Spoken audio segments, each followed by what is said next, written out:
ایک شخص تھا اللہ کے رسول علیہ السلام کے زمانے میں، وَكَانَ يُلَقَّبُ حِمَارًا۔ آج ہمارے معاشرے کے اندر بھی دوستانہ ماحول کے اندر دوست احباب آپس میں ایک دوسرے کو کوئی نہ کوئی لقب سے پکارتے ہیں، ایسا ہے کہ نہیں؟ کوئی نہ کوئی لقب دیا ہوتا ہے۔ موبائل کے اندر جو نمبر فیڈ کرتے ہیں اکثر اوقات وہ اس کے نام سے نہیں ہوتا، اپنے دوست کو جس نام سے محبت سے جس نام سے پکارتے ہیں نا اس نام سے فیڈ کیا ہوتا ہے۔ تو صحابہ کہتے ہیں کہ ہم اس بندے کو پیار سے وَكَانَ يُلَقَّبُ حِمَارًا، لوگ اس کو حمار کہا کرتے تھے۔ حمار معلوم؟ اگرچہ آج ہماری اردو زبان کے اندر ہمارے معاشرے میں اس کو کوئی بڑا ٹیبو سمجھا جاتا ہے، کیا حمار کہتے ہیں گدھے کو۔ اب اس کا مطلب یہ نہیں ہے کہ ہم آج اپنے معاشرے اور اپنی سوسائٹی میں کسی کو گدھے کے نام سے پکارنا شروع کر دیں۔ آ رہی ہے بات سمجھ میں؟ اب سنیے گا ذرا، اس بندے کی ایک خاصیت تھی، خاصیت یہ تھی کہ وَكَانَ يُضْحِكُ رسول اللہ صلی اللہ علیہ وسلم، یہ اللہ کے رسول کو ہنسایا کرتا تھا۔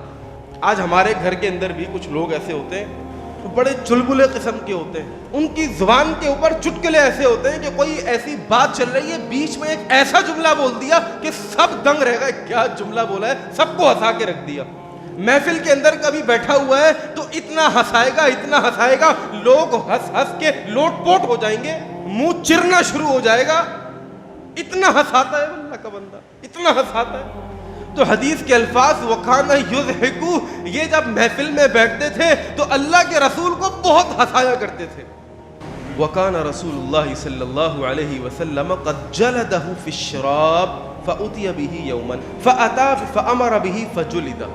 یہ تھے تو مسلمان، لیکن چونکہ شراب اس زمانے کے اندر تازی حرام ہوئی تھی تو یہ کبھی کبھار اس گناہ میں ملوث ہو جایا کرتے تھے اور شراب پی لیا کرتے تھے تھوڑی سی۔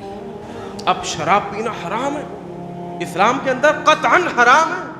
اب جب یہ شراب پی کر کے آتے، کبھی ادھر گر رہے ہیں کبھی ادھر گر رہے ہیں، لوگوں نے دیکھا اچھا، وہ پکڑ کے لے آئے اللہ کے رسول کے پاس۔ حدیث کے الفاظ فَأَمَرَ بِهِ فَجُلِدَ، اللہ کے رسول علیہ السلام نے حکم نامہ جاری فرمایا، بھائی یہ شراب پی کے آیا ہے، اس کو ذرا کوڑے لگاؤ۔ کوڑے بڑا ہنساتا ہے، آج شراب پی کے آیا، اس کو بتاتے ہیں ابھی آپ نے کوڑے لگوائے۔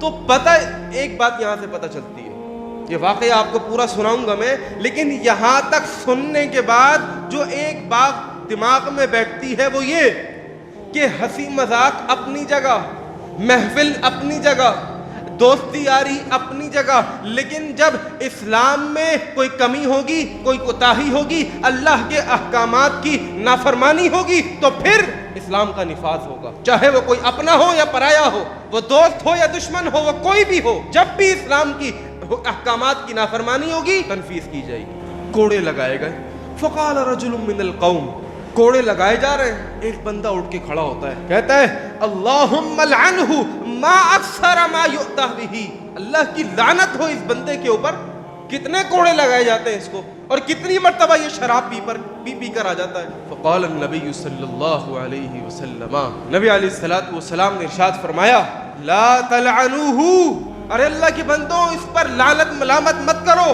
اس کو گالیاں مت دو، فواللہ اللہ کی قسم ہے ما علمت انہ یحب اللہ ورسولہ، اللہ کی قسم یہ بندہ ہے نا کوئی معمولی بندہ نہیں ہے، اگرچہ اس کا ایک گناہ ہے اور اس گناہ کی پاداش میں اس کو سزا بھی مل رہی ہے، لیکن سنو یہ اللہ اور اس کے رسول سے محبت کرنے والا ہے، محبت کرتا ہے، دل و جان سے محبت کرتا ہے۔ روایات میں آتا ہے کہ یہ وَكَانَ يُهْدِي لِرَسُولِ اللَّهِ صلی اللہ علیہ وسلم، یہ شخص اللہ کے رسول کے لیے بڑے ہی ہدیے اور تحفے لایا کرتا تھا، جہاں موقع ملا کوئی ہدیہ اور تحفہ لے کر آ گیا۔ اور تحفے کیا ہوتے تھے سنیے گا ذرا، بڑی دلچسپ حدیث ہے، توجہ میری طرف۔ العکۃ من السمن والعکۃ من العسل، بازار میں ہے، اچانک سے پتہ چلا کہ جی گاؤں سے کوئی ایک مردبان لے کر کے آیا ہوا ہے جس کے اندر 1 کلو اصلی گھی ہے یا 1 کلو شہد ہے۔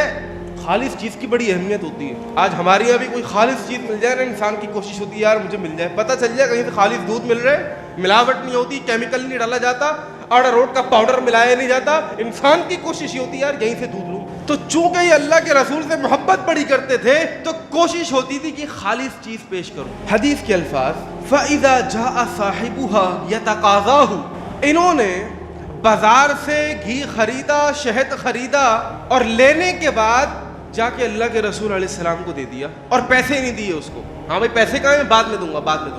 اب جب 2-3 دن گزرنے کے بعد فَإِذَا جَاءَ صَاحِبُهَا يَتَقَاضَاهُ، جس سے گھی خریدا تھا، جس سے شہد خریدا تھا، وہ بندہ آ گیا، ارے بھائی شہد لے گئے، گھی لے گئے، پیسے کہاں ہیں، پیسے تو دو. اچھا پیسے چاہیے، آ جاؤ ذرا. ہاتھ پکڑا اور ہاتھ پکڑ کے حدیث کے الفاظ وَجَاءَ بِهِ إِلَىٰ رَسُولِ اللَّهِ صلی اللہ علیہ وسلم، نبی علیہ السلام پر لے کر آ گئے، آپ کے پاس لے آئے. فیقول، کہنے لگے اللہ کے رسول آتی ہذا ثمنا، اللہ کے رسول وہ جو میں آپ کے پاس گھی لے کر آیا تھا نا، وہ جو شہد لایا تھا، اس کے ذرا پیسے ان کو دے دیں. اللہ کے رسول علیہ السلام ہے وہ 3 دن پہلے جو آپ کو میں نے گھی لا کے دیا تھا نا مرتبان میں 1 کلو گھی تھا، اس سے پہلے پچھلے ہفتے آپ کو یاد ہوگا میں شہد لے کر کے آیا تھا، آپ بڑا خوش ہوئے تھے، میں نے ان سے خریدا تھا، میں ان کو یہ مجھ سے پیسے مانگنے لگے، میں نے کہا آ جاؤ یہ ان کو ذرا سا پیسے دیتے ہیں آپ. حدیث کے الفاظ فما یزید رسول اللہ صلی اللہ علیہ وسلم علی ان یبتسم، اللہ کے رسول علیہ السلام یہ معاملہ دیکھ کر بڑے خوش ہوتے اور بڑے ہنستے اور مسکراتے کہ تحفہ بھی دیتا ہے اور 3 دن بعد آ کے اس تحفے کے پیسے بھی مجھ سے نکلواتا ہے. اب کہیں ایسا نہ ہو کہ محفل میں بیٹھا ہوا کوئی شخص خطیب صاحب کے لیے کوئی تحفہ لے کر آ جائے اور بعد میں دکاندار کا فون آ رہا ہے کہ جی وہ آپ کے نام سے لے کر کے گئے تھے، ذرا یہ اکاؤنٹ ہے آپ ذرا ٹرانسفر کر دیں. ایسا نہ ہو. اچھا مجھے کبھی کبھار ڈر لگتا ہے، ہم کچھ راشن وغیرہ کی تقسیم کرتے ہیں، میں ڈرتا یہ ہوں کہ اگر یہ حدیث کسی کو پتہ چل گئی اور وہ فون کر کے راشن بھجوا دیں کہ جی مفتی صاحب اتنے راشن آ رہے ہیں، یہ ذرا رکھوا لیجیے گا، اور 1 ہفتے کے بعد جس سے راشن انہوں نے خریدا تھا وہ میرا نام پتہ پوچھتا ہوا آ جائے کہ جی ذرا اس کا بل آپ عنایت فرما دیجیے. اللہ اکبر کبیرہ. تو بھائی پتہ یہ چلا کہ اللہ کے رسول علیہ الصلوۃ والسلام بھی مسکرایا کرتے تھے، تو ہمارے چہروں پر بھی مسکراہٹ ہونی چاہیے.